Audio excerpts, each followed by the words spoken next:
indivisible, with liberty and justice for all. Thank you.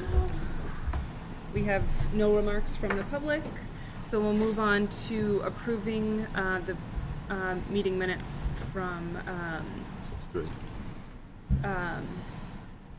June 3rd, which are in the drive.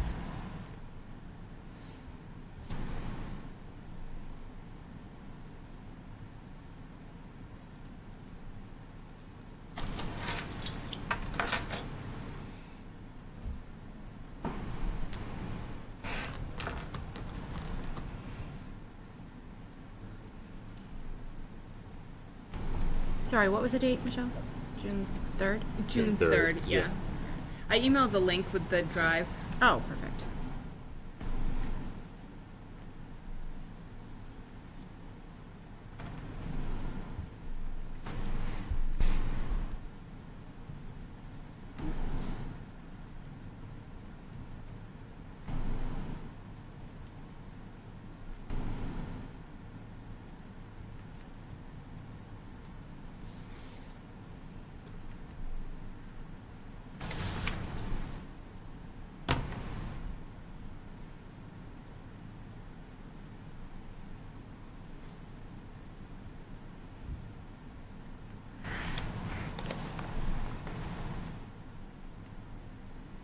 I'll make a motion to approve the minutes.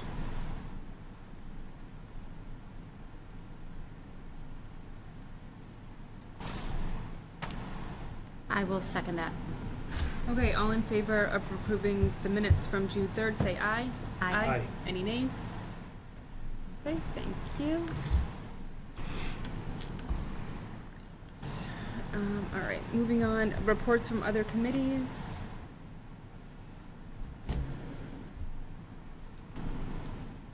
Okay. I don't typically do this, but we just had a couple people come in late for the meeting, so I just wanted to see, were you here to make a public comment? You are, okay. So before we move on, I'll just, if you can come up now, and then we'll move on with the rest of the agenda. Yeah, no problem. So just state your name and your address, please. Okay. So my name is Purvi Mittal. I'm at 34 Central Street. I've lived in town for about 13 years, just down the street from Hal Manning School.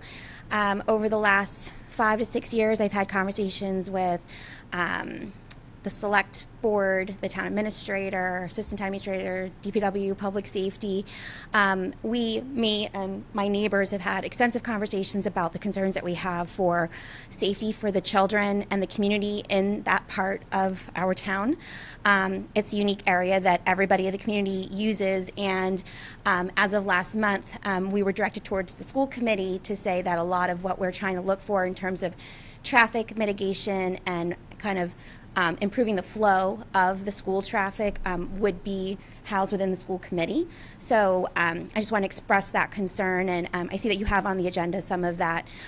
So I would really appreciate this committee's support in working with the town to try to help back some of that safety, because it is a big concern, I think, and it's growing as, you know, we have more and more people in our town. So. Okay. Thank you. Thank you. Anything? Did you want to make a comment? Oh, no. Okay, all right. So that is part of our agenda tonight, so we will be discussing it later on. Thank you. Okay, so reports from the superintendent. Hello, everybody. Good to see you all. Dave saw you yesterday, but Natasha and Michelle, good to see you. Saw Joe yesterday as well. Hope everyone's having a good summer. Been busy summer, as always, for the school district across the 3 towns. A couple of updates from me. On June 13th, so we have 3 leadership meetings during the summer with the leadership team across the 3 towns. So we have one in June, we have one in July, and then we have one in August. And the June meeting is, oftentimes sort of wrap up the school year and then kind of talk about the year ahead and things like that. And so as we were planning the June meeting, what we wanted to do was really start to have a conversation about, I think you guys have heard me say this before, a child born today at a hospital, enters kindergarten in 2029, is a freshman in high school in 2038, graduates high school in 42, and if they go to a 4-year college university, they're in the workforce in the 45, 46 year, which is like, I'll be in a nursing home somewhere, but, that's when the child born today will be in the workforce. So we wanted to start to have a conversation around what will it look like? What will that workforce look like? What are the skills that are in place now in today's society that we think will have the staying power that will still be in that 2045, 2046 work world? And so what we did was we started to reach out to colleagues across the North Shore, and we pulled together a panel discussion on June 13th for our leadership team. And as I like to say, we had 9 people in the room that had no business being together in a good way. These are people that never would have ever been in a room together. So we pulled together like 3 CEOs from North Shore companies. We pulled together 3 folks from higher education, the people that are in the higher ed fields, and then we pulled together a couple people from the Department of Education as well. So again, CEOs in DESE and higher ed. That's not usually a cocktail party, right, with that group of people. So it was a good opportunity for us to have a panel discussion. I led them through a series of questions and feedback, and we had an interactive session with them and so on and so forth. And one of the first questions I asked them was, what are the 2 skills and competencies in high demand now, and do you think they'll still be in high demand in the coming years? And feedback that we got from some of the folks in the panel, this idea of lifelong learning, communication and collaboration, being able to develop relationships, ability to communicate with a diverse population, critical thinking, problem solving, and then I won't say how this was said to me in the meeting, so I'll use the word hoot, and you'll understand what I mean by that. The gentleman said that they want employees who give a hoot, and there was a different word that person used, but we're in a public meeting, so I won't use that different word. But hiring employees who give a hoot about what they do is very, very important. And so that was an interesting comment. I actually ended up doing a little bit of research on it, and there's actually some research on there is magic in giving a hoot and how it makes life more meaningful when you give a hoot about things. And so we walked a little bit through that at our most recent meeting. But that was one of the first questions we asked them was, what were some things? Another question we asked were, how can educational institutions ensure that students are equipped with the skills you identified starting as early as elementary school? We walked through that. What role should industry leaders have in working with schools to ensure a well-skilled workforce in the future? And then I gave them an envelope, and in the envelope were, about 8 to 10 skills that I pulled from, the data and the research that we identify as being important skills for kids to have, and as they navigate through school and get into the workforce. And I said to them, I want you to rank these skills. And they had about 10, and I'm just going to read to you what each panel member listed as like their top 2 or 3. Again, this was workforce, higher ed, workforce, higher ed, and DESE. So the top 3, creativity, originality, resiliency, and reasoning, critical thinking, active learning, reasoning, critical thinking, resilience, reasoning, problem solving. These are all individual people. Active learning, reasoning, and resilience, reasoning, leadership, being social, flexibility, reasoning, and resilience, reasoning, problem solving, and resilience. And it was fascinating that really across all 9, reasoning and resilience, having the ability to be resilient, which I think is a great skill, and having the ability to reason and problem solve were qualities that they thought were important qualities to have. We then have an opportunity for them to take questions from us, and then they were able to ask us some questions.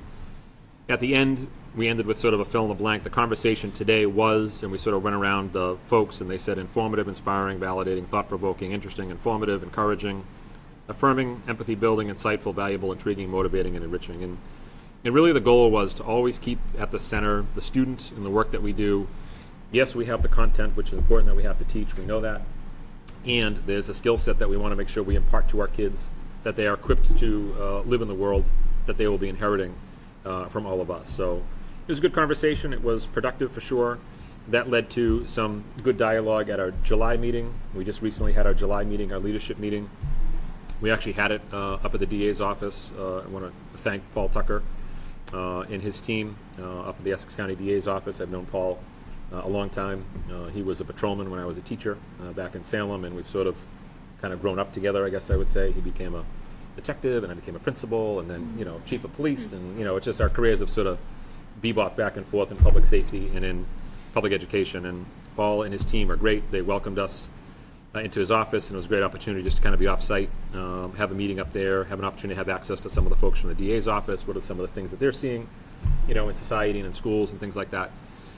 And so this whole conversation that we had with the college folks and the higher ed folks and the DESE folks and the workforce folks really is continuing to help inform work. So just wanted to kind of have that update that these are the conversations we're having as a leadership team, and we'll continue to have as we navigate through the work that we do.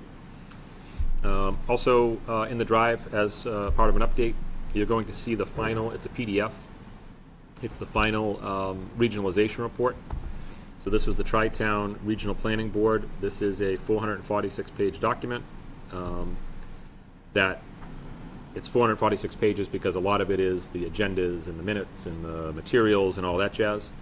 I would say the most important part of the document is the first probably 12 pages or so. As you scroll through it, you'll see this idea of an executive summary on the first couple of pages, and an executive review, and an executive report, and who was on the committee and really what the final decisions were of the committee.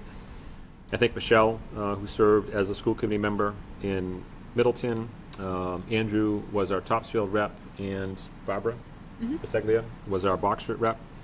So thank you to all of those folks who had served. If you scroll to page, let's see if I can put my hand on it, page 14 of 446, at their meeting on April 24th, the TTU Regional Planning Committee voted to end the study. The decision was based on the lack of support and enthusiasm shown at informational meetings in all three towns, when the majority of the planning board was still in favor of exploring it. It was a consensus that such efforts would be futile. The 2-year study indicated that regionalization has benefits. However, by definition, it requires a true partnership among all the three towns. The Tri-Town Union and the staff of the 6-member schools are currently doing a good job of educating students and working with the relationships within the towns. I think people liked how the model worked and didn't see it was not worth the time, effort, and energy to go to switch things up. I'm just grateful that we were able to give it a fair shake. That's what I had said from the very beginning, going back to 22 when we started that whole endeavor, which was, let's give this a really good shake. We've got grant money. We've got people who are interested in having the conversation. So I'm grateful that we did that. This still would have been years down the road if it was something that the committee had decided to continue. But I think now, if it comes up again in 10 years, there's never been a report like this.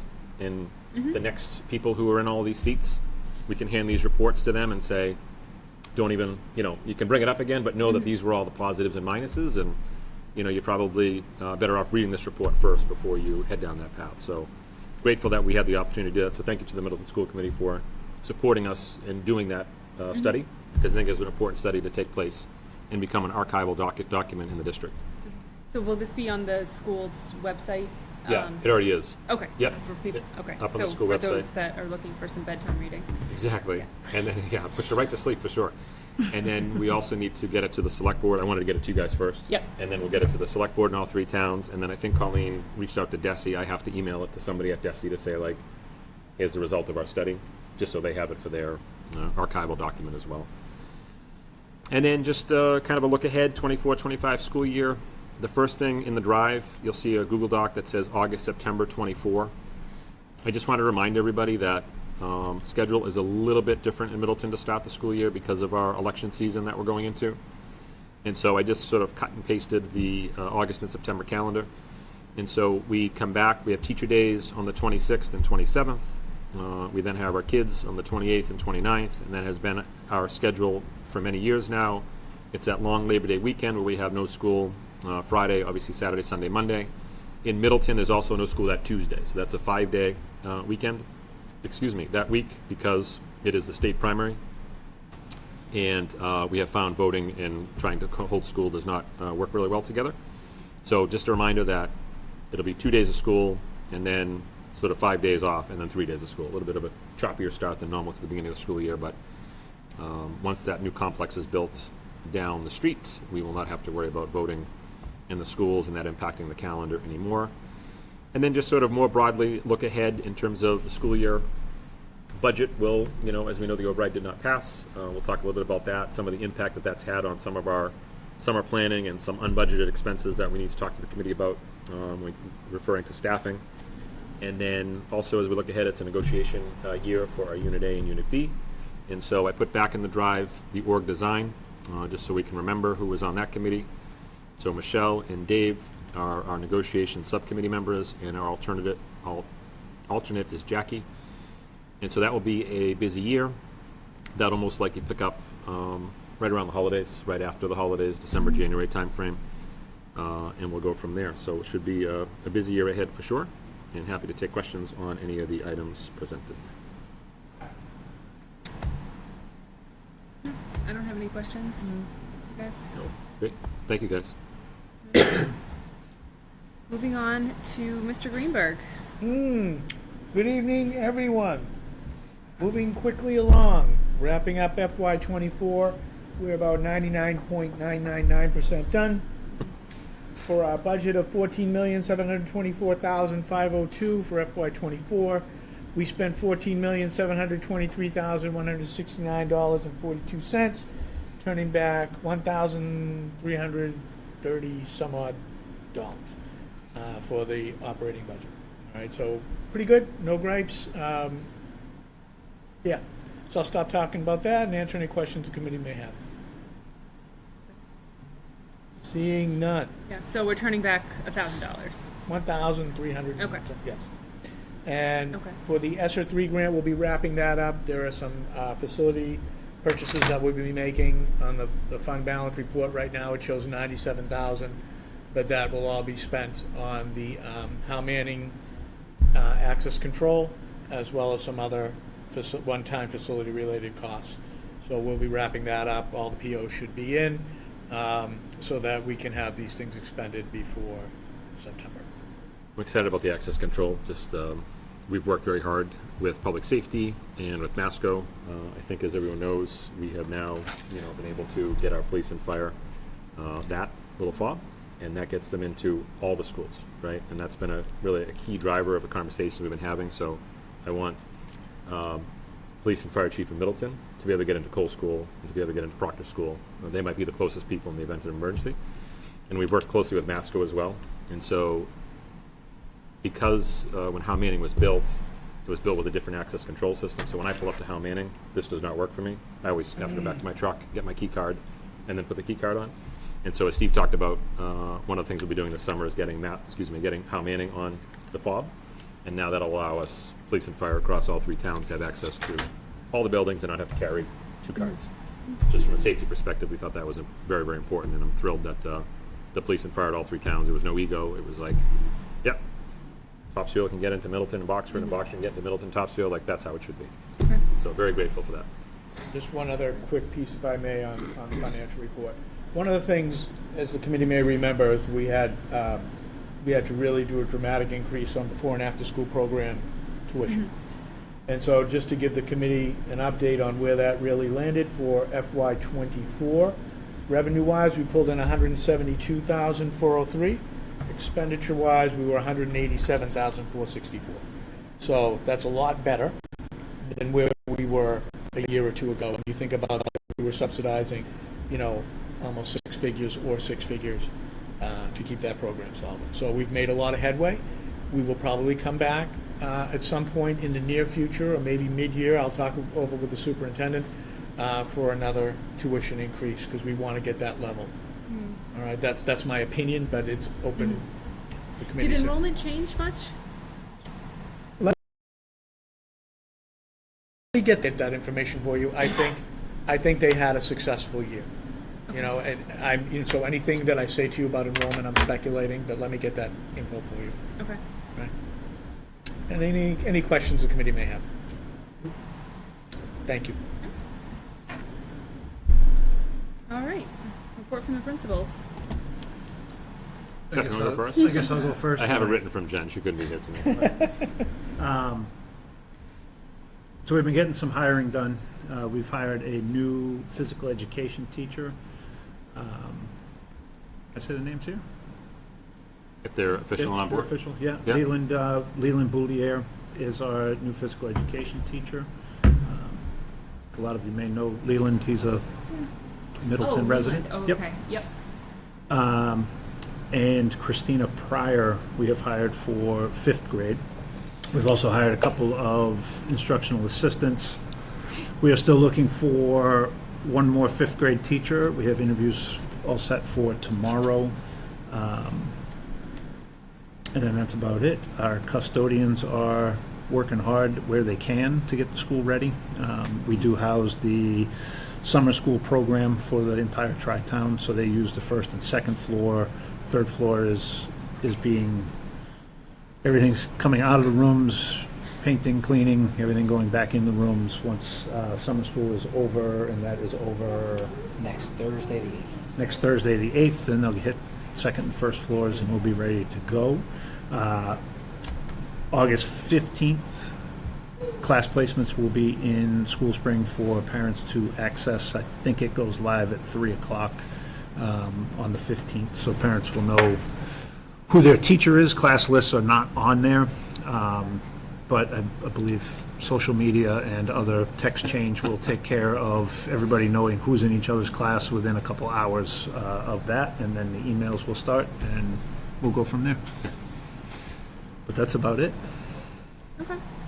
And similar at Fuller, working on hiring. They have filled, they had an admin assistant position open. Bonnie had left here, so. Oh, she did? Yep, had to fill an admin assistant position. Had a .4 nurse, .5 PE position, speech language pathology position, .6 art. So we're the phys ed teacher that was here last year is not here anymore? The phys ed teacher is still here. That was a PE assistant. Oh, okay. PE assistant, yep. That was a role we had last year, but that Okay. person went on to a different role. So still needed, looking for a behavior specialist, .7 sped role, and then 2 special ed TAs. And Jen wanted to recognize the custodians who have worked tirelessly to move a few rooms and clean the building in preparation for the opening of school. Share their gratitude for their hard work, especially during, we had 2 very, very hot weeks in the middle there. And we'll talk about this a little bit later in the agenda, but work is underway on the parking lot, as you saw when you walked in, and so we'll give an update on that. But thank you to the DPW for partnering with us, and I do want to thank Paul Goodwin. He's the DPW Highway Director, and just really, moving things around on the summer schedule to take care of the schools and make sure this is happening now and not like, well, we're trying to pull people in here in a month. So, Yeah. How very, are the very enrollment grateful. numbers looking? Enrollment is good, holding. Oh, good. Typical Middleton, priorities that have been placed on enrollment, 15, 16, first and second. Kindergarten and first, rather, and second is like 17, 18. Okay. So, holding pretty well. Good. Yeah. So for kindergarten, do we know how many new kindergartners we have coming in? I don't off the top of my head. We have 5 sections instead of 6, so we okay. didn't get the numbers that we thought we were going to get, Okay. originally. Okay. Remember we talked about NESDEC, and NESDEC Yep. had it at sort of Yeah. a high bar. Sure. And as we go on, I can compare the NESDEC to the actual. 15 times 4 plus 16, so 76. And if you give me a few minutes while someone else talks, I can compare that to what NESDEC said we were going to have. But that's interesting because now that creates that's sort of the new floor. Yeah. Going into first grade and then going into Right. second grade. So it'll be interesting to see as we work through budget season, what impact will that potentially have on sections and things like that. So. Okay. So are we just having like a shuffling of grades with the classrooms? So if we're not having 6 sections of Kindergarten. Yep. So teachers moving around. Yeah. Yeah. Yeah. Okay. Yeah. Okay. Yeah. Yeah. We would move a teacher from K into another role. Okay. Yeah. All right. Jeff, has your enrollment increased or pretty much It's, same? yeah, Yeah. pretty even. Okay. Scott, I forgot, do we want to talk about the entrance, The what? the ID system? We just Is did. that- The access control? No, the Verkada. Oh, yeah. Go ahead. That'd be Yeah. great. So That'd be great. we are, and I think always, I know from one of my goals is always balancing security with accessibility for families in our school. Like I want people to feel comfortable coming in, but we also need to make sure we know who's coming in and where they are in the building. We are adding a new sign-in procedure, if you will. It used to be you just kind of come in and sign the sheet. Now it will be computerized now, where there'll be a little machine, I guess is the best way to describe it, where you'll insert your license and it will print out a visitor's badge for you with your name on it and where you're going in the building.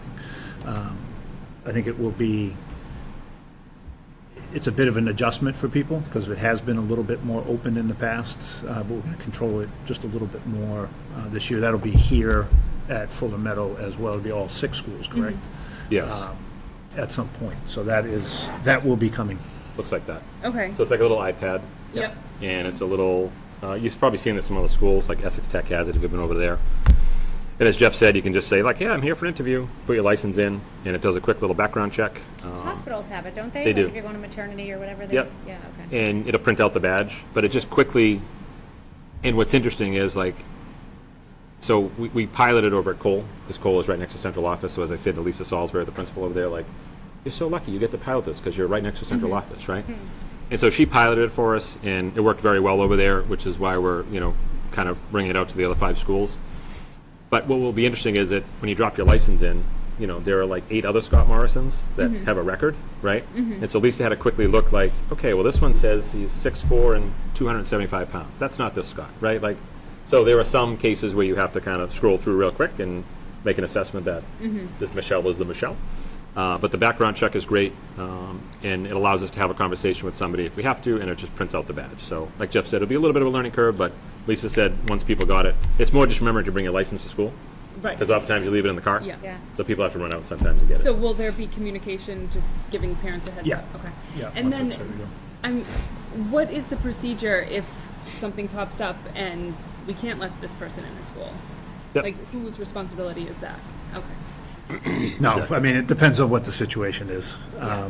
We would, if the police needed to be involved. Yep. I mean, for the most part, particularly Terry knows just about everybody that comes in that door anyway.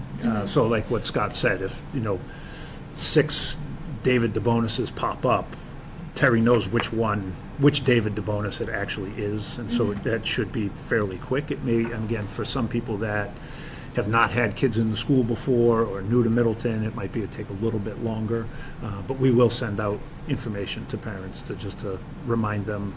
I'll send it in my email that I send out before school starts, and then we'll have it in Terry's, the newsletter that goes home every Friday as well. Just reminding people, bring your license with you. Okay. And just because we live in a world where computers are hacked and cybersecurity and all that, like, this is going to be safe and there won't be. It doesn't store anything. It doesn't. Okay. It's not a computer. Like, it's an iPad, but doesn't have a storage capacity where it's Okay. like maintaining anything. It's like put your thing in, spits it out, off you go. My daughter had it at a preschool, and it worked really well. Yeah. There's never Okay. a problem, yeah. All right. Great. Can't remember if I had any other questions for you. If anything comes up, I'll get back to you. And NESDEC to actual for kindergarten. So NESDEC was saying back in the spring, 88 for K, and we had 76 roll in. Okay. Off by about 12. Okay. All right. Okay, so gifts and grants. Nothing this go around. That's just always on the agenda. Okay. Opening days, we went over that Yeah, we already. covered that correct? already. Okay.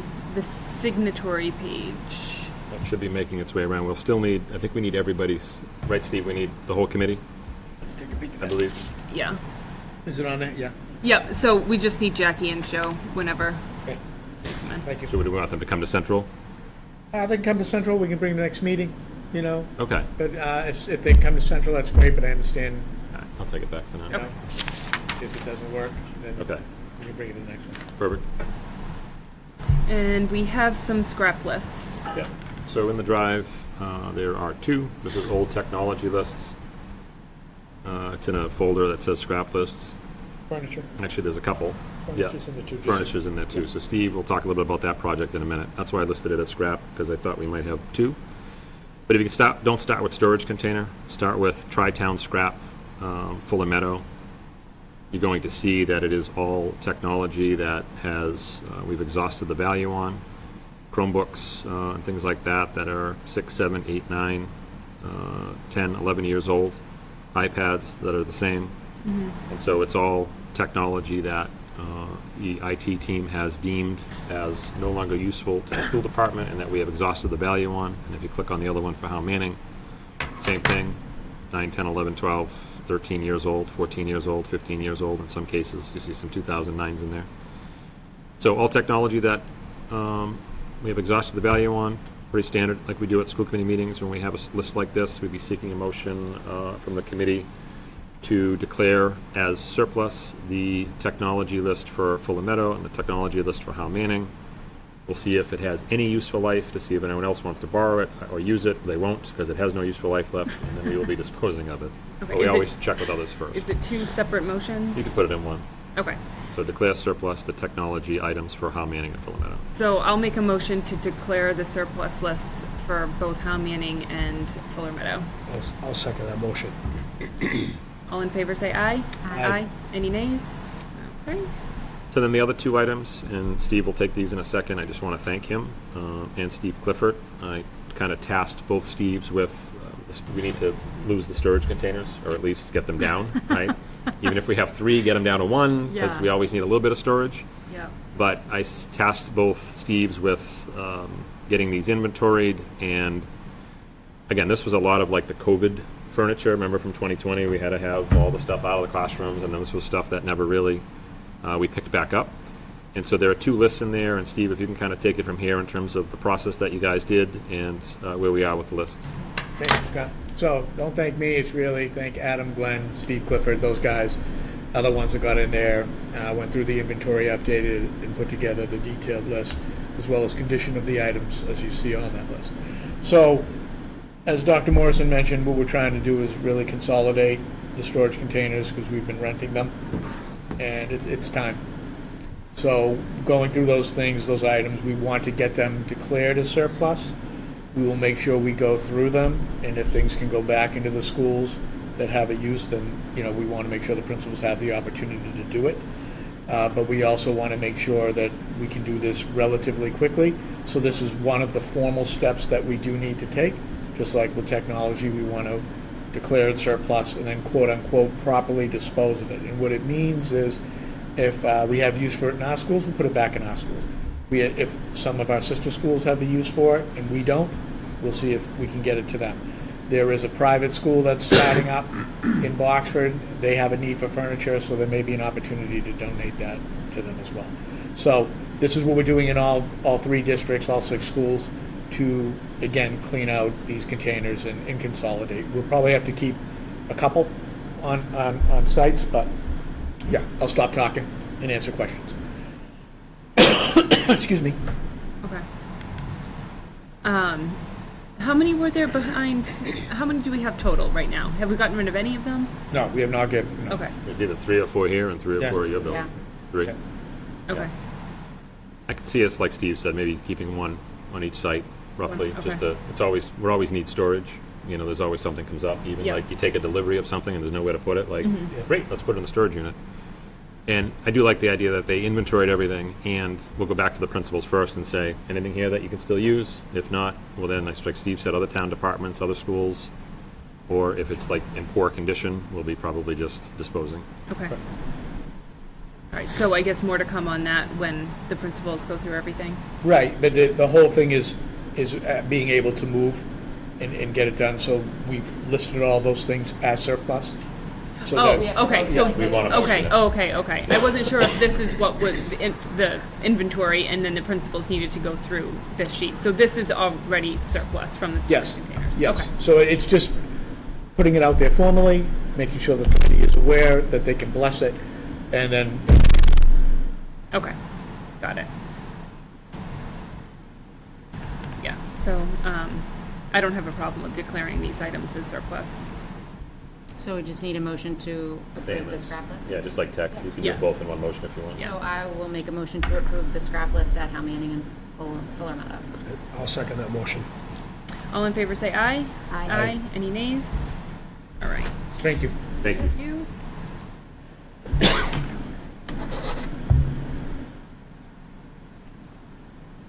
So, the meeting dates for school committee meetings for the year.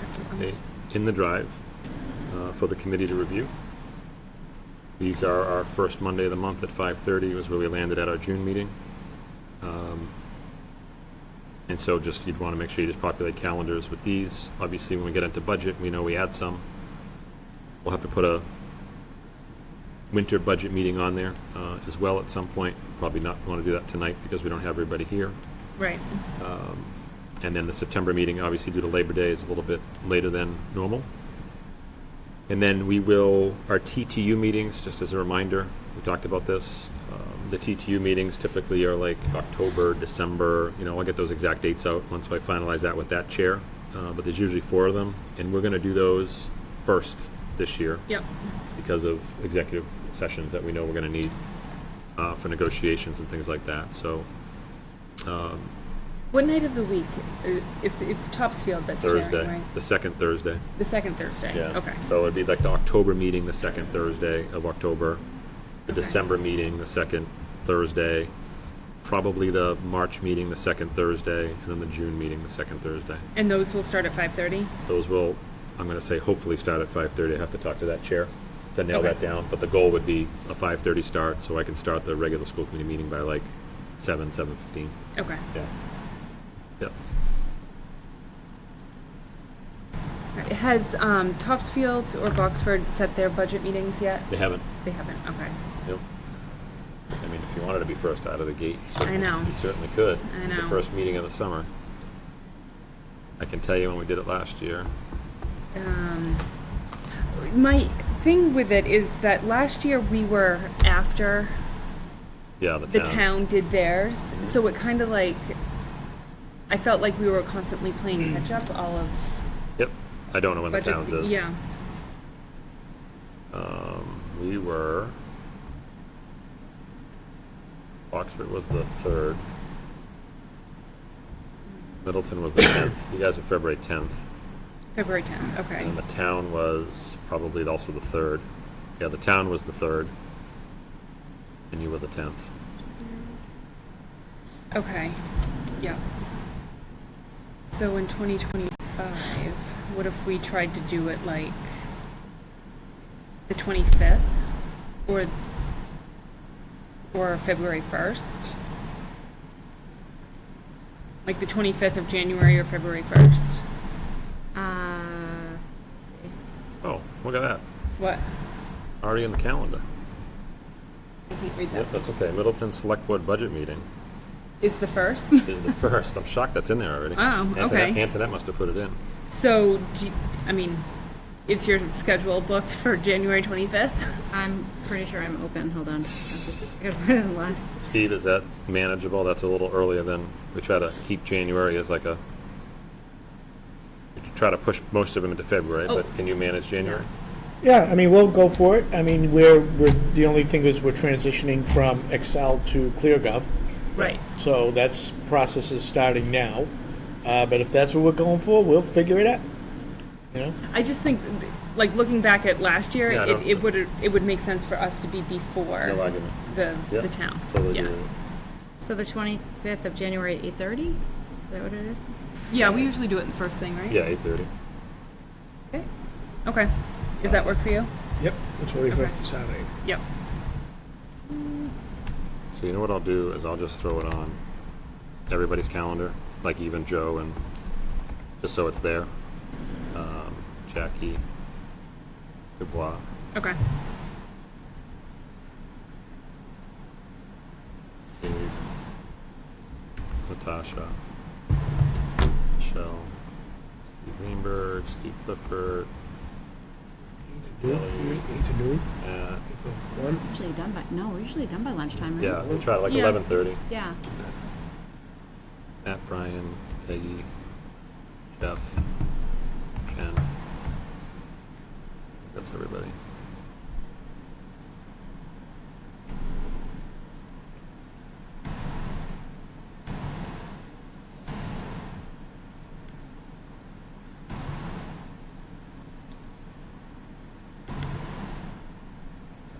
Okay, Good. good. Oh, hold on, I gotta change the time, but yeah. We just make it to 11. I'll do it to 12. Look at that. That's advanced. So will we be getting the binders again or no?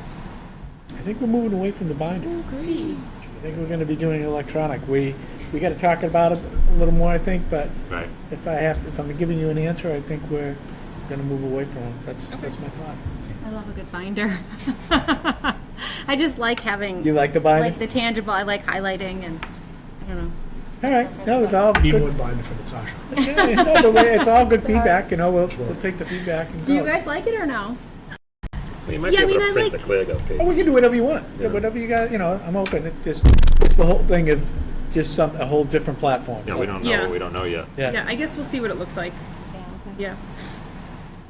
Open, whatever you guys want. Okay, so are you good? Yeah, I'm good. Okay, so the Fuller Meadow driveway project, we, Staffing updates, did you want to Oh, wait. push that? oh, no, we can, sorry, I got ahead of myself That's again. okay. Oh, go ahead. Staffing updates. So Steve and I will kind of tag team on this one as well. So as we talked about at the top, override didn't pass. As you guys may recall, we kept lowering the override number, and the way we were doing that was like, we're going to hire this at like an M7, and we're going to, we're trying to get that number down because we were at like 5, and we kept like, let's try to get it down and make it more of a manageable number. When the override didn't pass, we're now stuck with a budget that's a little bit more tighter than it has been in the past, for sure. Particularly where we were trying to get that number down. We almost, in retrospect, I think we're all hopeful that it would pass. In retrospect, if we had put a larger number out, we wouldn't have had the tightness we have in the budget outside of the override. So we created tightness in the budget, and the override didn't pass. Because we were like, well, fill this with an M7, as opposed to the past would be like the best candidate. Right. That's how we've always rolled in Middleton. And so, as you have heard us talk about with the override, the challenge that we were having was just specialist coverage, right? Our gyms and our arts and our musics, and it's always been like this person and an assistant covering a little bit of time, and this person and an assistant covering a little bit of time. And we need to reclassify. We have a couple people in assistant roles that are doing teaching work, and we need to reclassify them as teachers. And Steve can talk a little bit about what the numbers in the budget means associated with this. But there's some FTE that we have to pick up in order to cover schedules within the budget.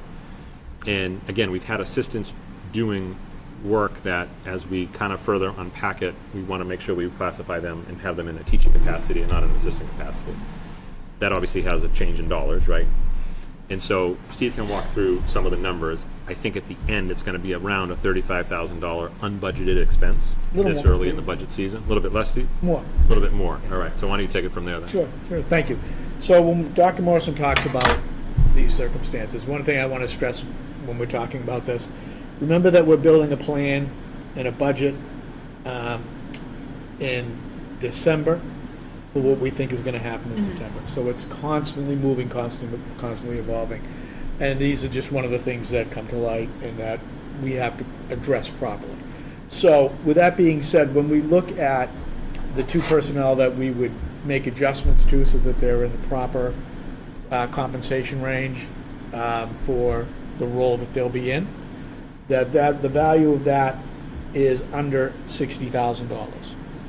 So the thing is, when we look at that's for the both of them. When we look at where they were, that is about 34,000. So that's where we save, not save, that you will not have to, pay out the whole, Assistant salary. thank you, I'm just really, Okay. my brain is just, so it's just one of those things that we'll pay for the difference. And the way that we'll do is, just like anything we have an unforeseen circumstance or an unbudgeted expense, that we watch the bottom line number. And anything that we do, so we're watching all the moving parts. And worst case scenario, which I do not anticipate at this time, is we would do a partial spending freeze, but we're not even close to that. It's far too early to even contemplate it. We've had to do things that were unbudgeted that were more expensive than this. So again, I don't want to keep rambling. I'll answer any questions that you have. And so what's the final differential? If we don't have to pay the assistant salary because those people are reclassified as teachers, They're reclassified as teachers, that was worth 60, and, I'm sorry, the savings is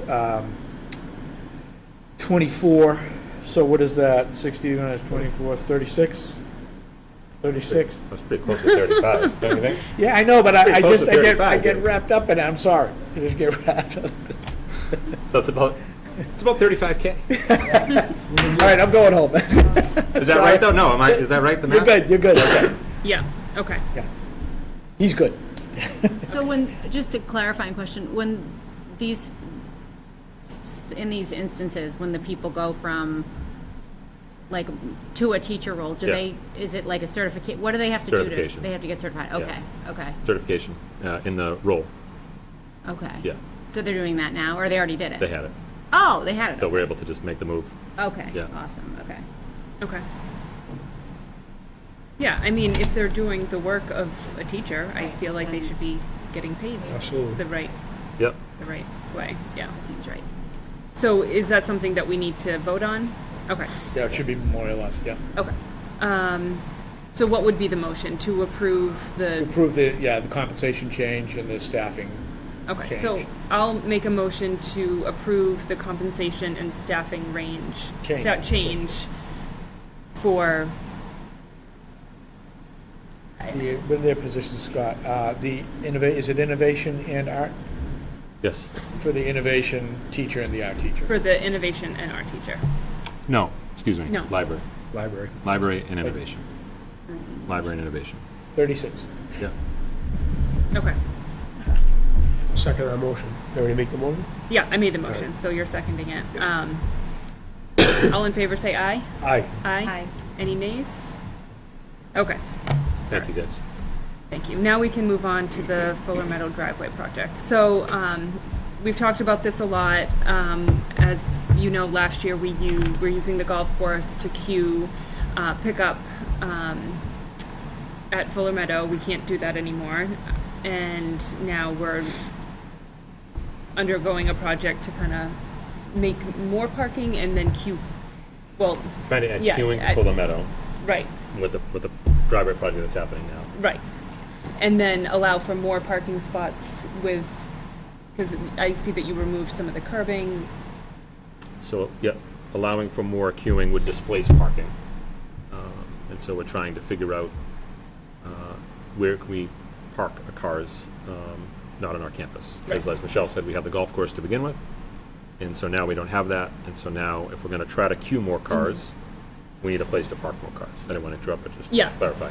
So, we have a few different leads. Some are more expensive than others.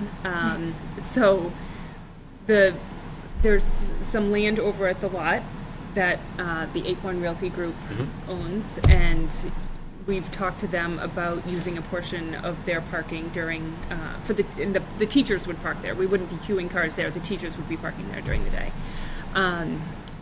There is a price tag associated with that. So I've talked to Scott about it. I've talked to Justin, our town administrator, and I kind of, have thrown out a lot of different ideas and try to find different ways to make this work that doesn't have such a high number associated with it. So Scott can talk a little bit more about that and some conversations that he's had. Yeah, no, thanks for clearing that up, for sure. So the original kind of thinking was, as we lost the golf course, we don't want to have cars queued out on 114 for obvious reasons. And so appreciated the town working with us on a warrant article to do the work that you're seeing outside at Fuller Meadow. That little sort of area where that small tree was right under the canopy, that's been sort of removed, so that will allow for additional lane traffic. And then I call them sort of curly cues, but down to the library, that little rotary, Yep. it was a letter C, really kind of tight. Now it's more like a letter U. So they sort of cut the ends of it off, so it went from a letter C to a letter U, if that makes sense. And then, as Michelle said, engaging with Acorn Realty to have a conversation around would we be able to access part of that lot for teacher parking. And so through multiple conversations with them, we got some feedback that there is a willingness to lease that to the schools. There's a dollar amount to it that's an unbudgeted dollar amount for that.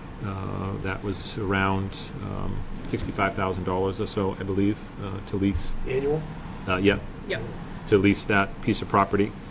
And so that's one piece. And then what we're looking for direction from the committee tonight is, do you want us to keep knocking on doors up and down 114 to see if there's other things that might be available? We do potentially have some other leads that may be promising that we're looking at. Nothing that's sort of in writing yet. But again, we're trying to navigate this as just a school district partner with the community. And so that's the direction we're looking for from the committee is, do you want us to engage in a lease property right now, or do you want us to continue to follow up on maybe some other potential leads that could have a different outcome? I know from proximity to school makes sense because it's right adjacent Yeah. to the school. That seems like a really high price tag to me. How many cars? 41. Just seems like a really expensive proposition for 41 cars for an annual fee. Well, and it's 180 days. Yeah, but still, Yeah. it seems like a pretty high number to me. What to- about to the access parking that. lot behind the old Maggie's? So, well, that's another restaurant now. But like How big is that? during the, I guess they're open for lunch. 'Cause- Well, the difficulty is the proximity to the school. Yeah. Right? For But the it's teachers. it's a sidewalk. It would be like a 3-minute walk, right? But if they're open for lunch, then that's not Yeah, gonna I work. think from like, there are some leads, Yeah. I'll say it to you that way. Okay. Can't go into too much detail because we're still Yeah. kind of having conversation. But, you know, Jen's getting a little anxious, which I get, because we want to send out a communication within a couple of weeks like, hey, here's the plan. You're not parking on the golf course anymore and this or that. So just, you know, we should probably put another school committee meeting on the calendar in case we need it in August. Like, we could even be a Zoom or something, like a quick, you know, hey guys, here's the latest, here's an update. And then if we don't need it, we can always take it off the calendar. But that's what I just want to hear from the committee is, you know, hearing Yeah. maybe that's a lot of money Yeah, I right would like now. to Should see. we I know pursue some other things? School's starting shortly, and they probably, like you said, you want to have an answer. But it seems like a really excessive price tag. I mean, I don't know. You always have to account, like we said yesterday, for the worst day, right? Snow, Correct. rain, Correct. people walking, teachers, and you want to get them to school safely. I mean, across the street, there's no access. Like, there's nothing. I mean, during the day, is there anything across the street? Yeah, we would probably have to look, Dave, because we've kind of batted this around. We'd want to be on, like the Natasha said, like Maggie's, like you want to be on the same side of the Same street, side. and you don't want to have to cross. Yeah. Like, so Maggie's is like, you got to go out and now cross 114. Yeah. So we're always trying to think of like, is there some place, where are we? That way? Yeah. That way? Yep. That we can have a conversation with. Sure. Yeah. So, if we do choose to go with the area over at the lot, I mean, work needs to be done over there in terms of like striping and things like that, in Yeah. order to be ready for school. So, with the leads that you do have, I mean, what is the turnaround time? Like, are you hoping to have an answer? I think hopefully sooner rather than later. I think Okay. people understand that the school year starts whether we want it to or not. Like, there's no, that train is leaving the station. There's no delaying that train, right? So in terms of like the general sketch and the outline of if we were to engage with our colleagues over at Acorn Realty, the school would plow the parking area, the school will stripe and maintain it, the school will create the access between the school and the parking area. We would have to provide certificates of insurance listing Acorn as insured, which is all, these are all standard things. And then rent is based on the number of spaces. There were 41 spaces in that area, and so on and so forth. So, you know, we have sort of a loose idea of what it would look like in terms of a lease agreement if we were to go the Acorn route. And, you know, to go back to your question, Michelle, I think folks who were other doors that we're knocking on understand that we're under a time limit. Okay, okay. And then another question, Steve, do you know if we're fully staffed with bus drivers this year that we have budgeted? We'll have our startup meeting on August 15th with Okay. them, so I'm going to be going to that startup meeting, and I'll be following up with them. I Okay. don't have 100%. No one has told me otherwise. You know, we're running, I believe, 7 for Yep. FY '25. So, you know, hopefully we have 7 drivers. Okay. So I'll get back to you on that. So I'm just wondering if we do have 7 and, you know, drop-off times in the afternoon are shorter, will more kids be taking the bus? Have we ever, as a district, sent like a survey to parents? If you're not taking the bus, what is your hesitation? Is it safety? Is it consistency? Is it? I'd be curious to find out. Is it that it just works for your life better, or Yeah. my kids always took the bus? I mean, I know COVID kind of janged things up a little, like driver shortage and whatever, but we We've never had any issues with the bus. We've never officially done that, but I can tell you unofficially, and Jeff could probably speak more to this as he sees people at parent pickup lines and things like that. The bus driver shortage creates longer bus rides for Yeah. people. So Right. now you're like, I might be on the bus for an hour, and I've got to get to this, that, and the other thing. Sure. And so people, I think, are just, because of that sort of inconsistency, have made the decision that, you know what, I'd rather wait in the parent pickup line a little bit longer, because I know my kid will be on the bus and I'll be able to pull out of there at a pretty exact Right, time. for sports or whatever. Yeah. Yeah. So I think that that's probably what you get for feedback, the long rides and the inconsistency of, you know, today we have 6 buses and we need to switch everybody around. I mean, that happens a lot. Yeah. As far as this price tag that we're talking about here, obviously, they're not budgeting on the price. They've said this is what it is, and there's no They've said that, negotiation. they've That's it. told me that that's That's their price. bottom line, yeah. What if, it's a big price tag, because then you also have to account for, we have to develop it, right? We have to put striping, we have to do all the third party, like a triple net type thing with the insurance, so it's above and beyond the 65,000.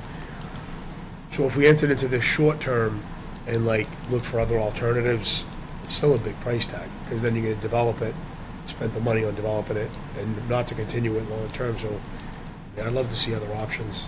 Okay. Yeah. I Okay. don't know how that works with our Yep. calendar this year, but we're getting rid of the containers, right? Mm-hmm. Is that just gonna free up traffic? Is that what we're doing? Is Yeah. that gonna be another lane, or That'll help a little bit maybe with some parking. Parking. But it's not, it's not gonna those solve? aren't, you know, when we did the survey, Yeah. Yep. they were a little bit on the other property behind us. So we really need. I was wondering, We don't have like, do much. we have any more No. inches to like They're go like up? the line kind of goes So almost through them. I'm just wondering, are the same amount of cars coming through here for dropping their kids off in the morning as there were queuing over at the golf course? I don't know the answer to that question. Okay. It's 60 to 80 in the golf course for pickup. 60 to 80, wow. Yeah. And I don't know, the morning, I've never sat and counted.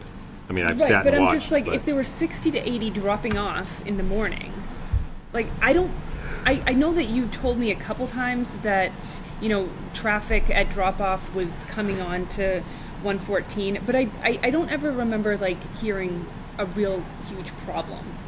Yeah, dismissal is more difficult than arrival. Okay. Because arrival is, there's no like, people aren't going to arrive 2 hours early for arrival. Like, we have people who arrive early for dismissal. Yes.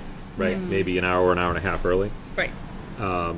And, you know, maybe it's a grandparent who wants to be there early, or maybe it's someone who's working from home and can work from their car and want to be first in line, whatever the case may But do be. you think they're really going to show up an hour and a half early if they don't have a parking spot? For dismissal? Yeah. I would hope not, but I don't know the answer to that. Yeah, I don't know the Yeah. answer to that. I don't know the answer to that. I'm sorry, we can't take remarks from the public right now. Are we able to ask questions? No, it's not the way meetings, open, or public meetings work, I'm sorry. So the, dismissal is more challenging than arrival, Okay. for sure. Yeah. So is there somewhere that we're not thinking of, like, I wish Town Hall wasn't on that god-awful intersection, because I'm thinking the shuttle bus is going behind Town Hall to that parking lot. Sure. Disseminating kids, but I mean, then you're just moving the cluster from over here to over there. You're not really. Yeah, and I think inherent in this conversation is the fact that, like, we need to engage with the town Yeah. on a long-term solution. Like Yeah. this, Yeah. what we're talking about right now, the fact that we're like, where can we put cars? It's duct on tape. 114. Like, what? We're having this, this is the conversation we're having? Right. So we really need to fix this for the next 20 years, 30 Yeah. years. We need a civil project on site here.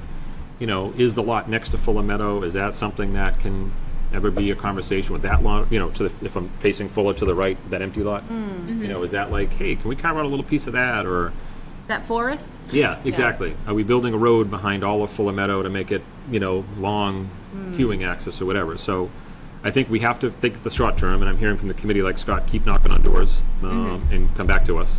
If that's, I don't want to put words in your Yeah. mouth, but I think that's what I'm Yes, hearing. I am in support of that. And we have to make sure, like, I think this year, when we talk about the year ahead, negotiations and policy work, we also have to have a long-term plan for the Fuller Meadow site, because this is, nothing about this is sustainable. Right, So, right. okay, Okay. Okay, so more to come Yeah. on that in the near future. yeah. Yes. Okay, so moving on to the Hal Manning traffic circulation. I guess there was a meeting earlier this week. Yep, we had a meeting.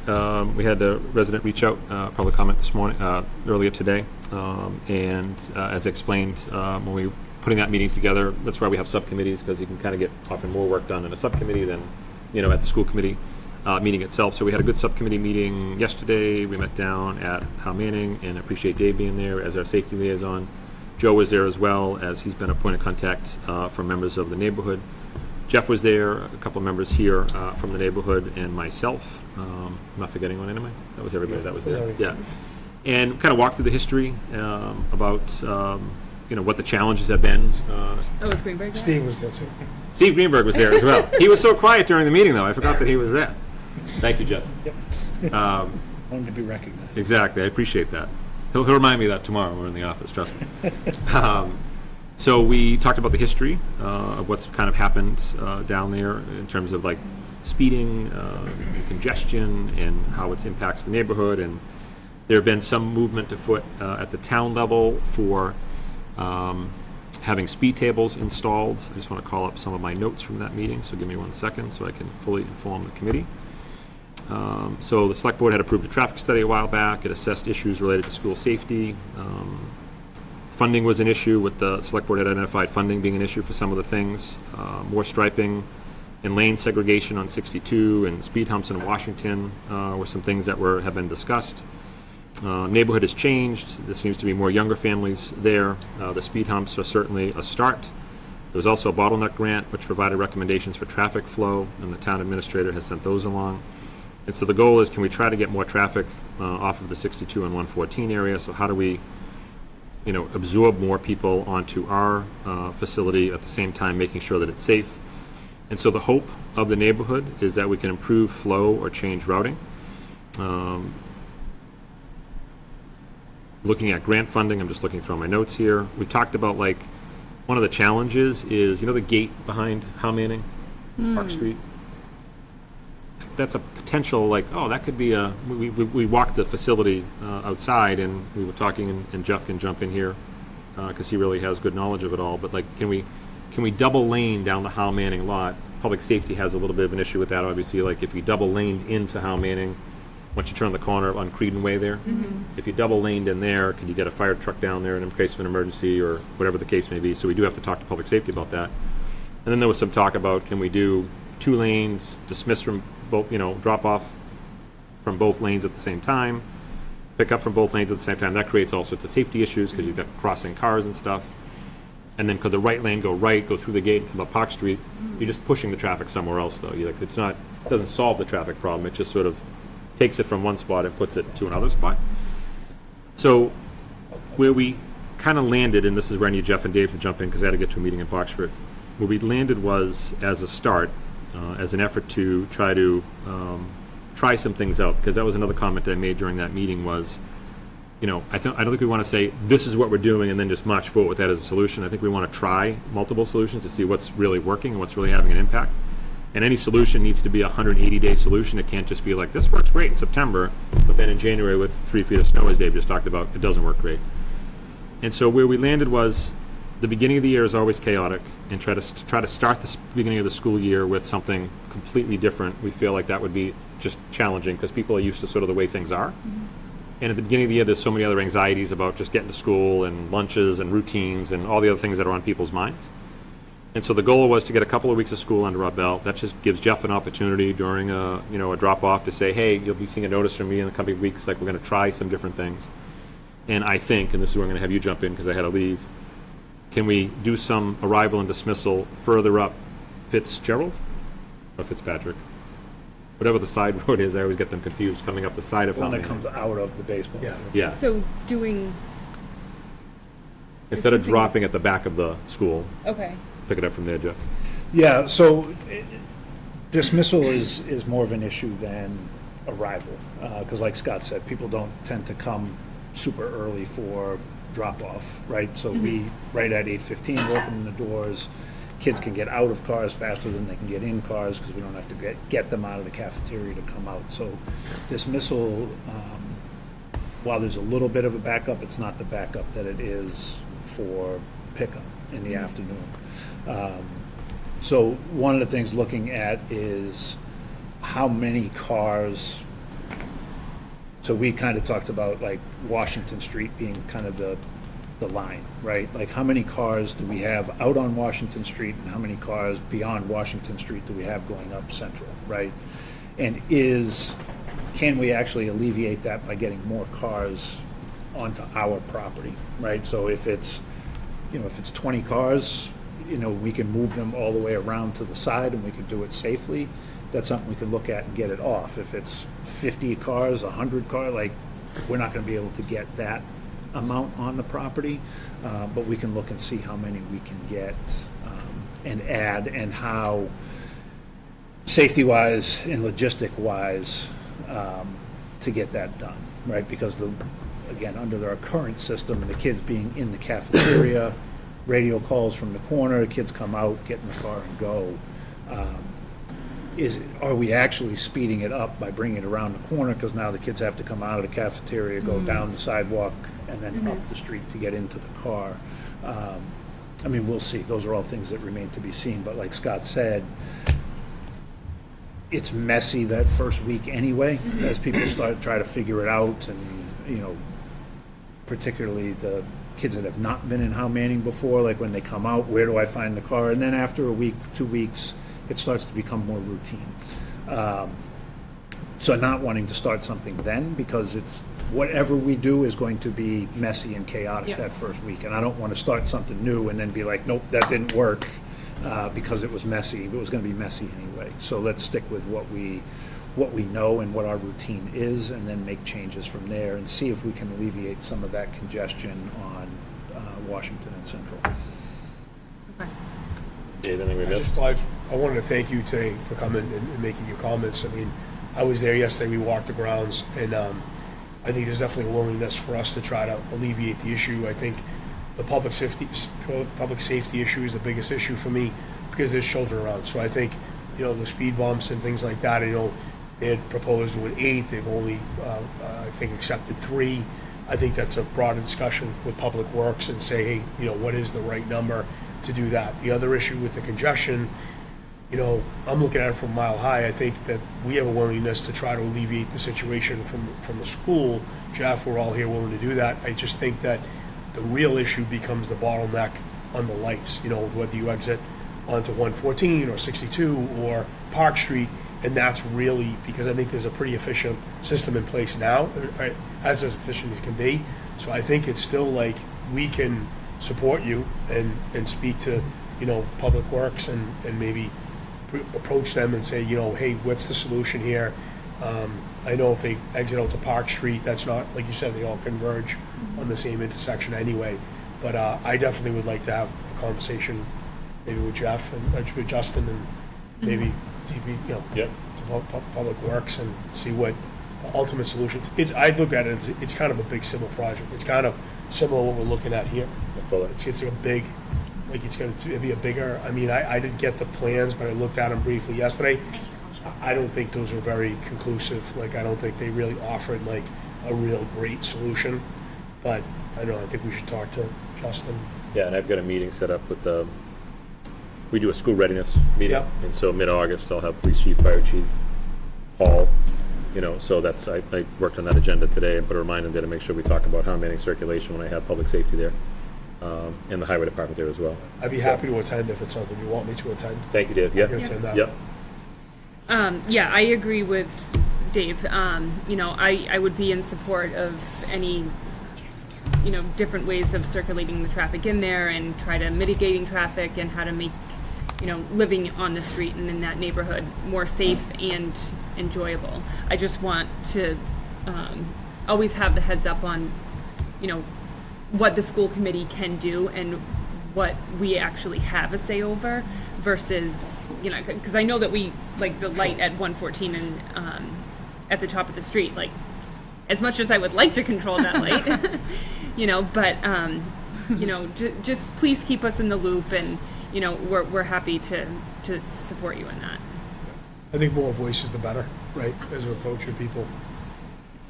And we'll collect some data. I've asked Jeff, the kind of the first couple of weeks, like, and the first 2 weeks can be very choppy, but timing of things, anecdotally, how long is it taking to dismiss at the end of the day? And then after we make that change and we, bring things up, has that impacted things? And I could see at that time us, that smaller group, regrouping again, having Dave and Joe and myself and Mr. Greenberg and Jeff and our neighborhood colleagues. After we do that initial sort of thing, let's all come back to the table again. And did it work? Did it not work? Okay, this seems to have worked. Is there something else we can layer in? Yep. Is there a next thing that we can do? So I see it as an ongoing conversation, but thank you to the school committee for being willing to engage in this topic for sure. Okay. Thank you. All right. Anything else? I think we've reached the bottom of the agenda. So we should, if the committee is okay with it, just have an August meeting on there in case we need it for various things that might need follow-up. And I might need a motion or a vote or just to keep you guys tuned in on something. Okay, so trying to schedule like a tentative date. Yeah, like the week of the 19th, Really, that close to the start of school? 12th, week of the 12th. I'm just looking at my schedule. I wouldn't be able to do the 13th. Are we talking Zoom or in person? Either one, you guys tell me. It would be if it's a meeting, it's going to be probably 30 minutes. Oh, So, Zoom might be a, Zoom sounds An option. kinda nice. what's that? Zoom sounds good. Yeah, Yeah. Zoom is fine. Quick. Yeah. I just can't do it the night of the 13th. How about the 14th? Yes, I can do the 14th. So I'm away, but I'll have my laptop. I Okay. can try. Well, that's a bummer. Yeah, We don't want to bother you while you're away. sorry. What time are we doing a meeting? You tell me. Well, you tell us, because you're going to be, I can call you midnight from Italy. Oh, you're gonna be. seriously? Yeah.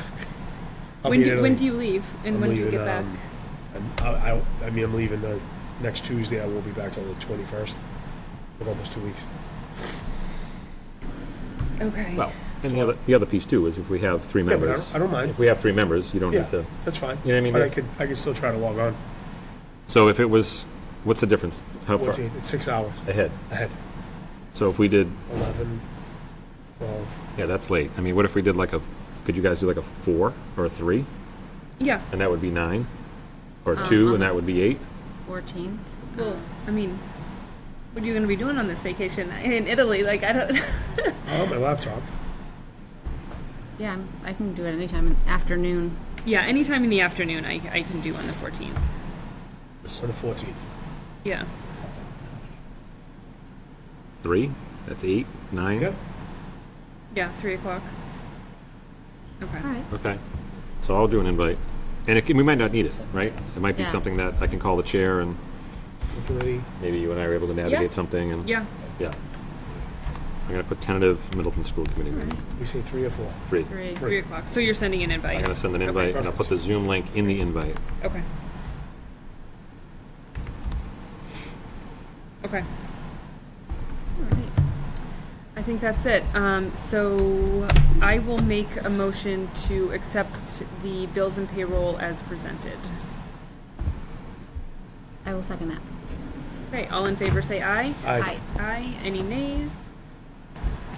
Would anyone like to make a motion to adjourn? I will make that motion. I will second that motion. All in favor to adjourn the meeting say aye. Aye. Aye. Any nays? Okay. Thanks, Thank you, everybody. everyone. Thank Thanks, you. Paul.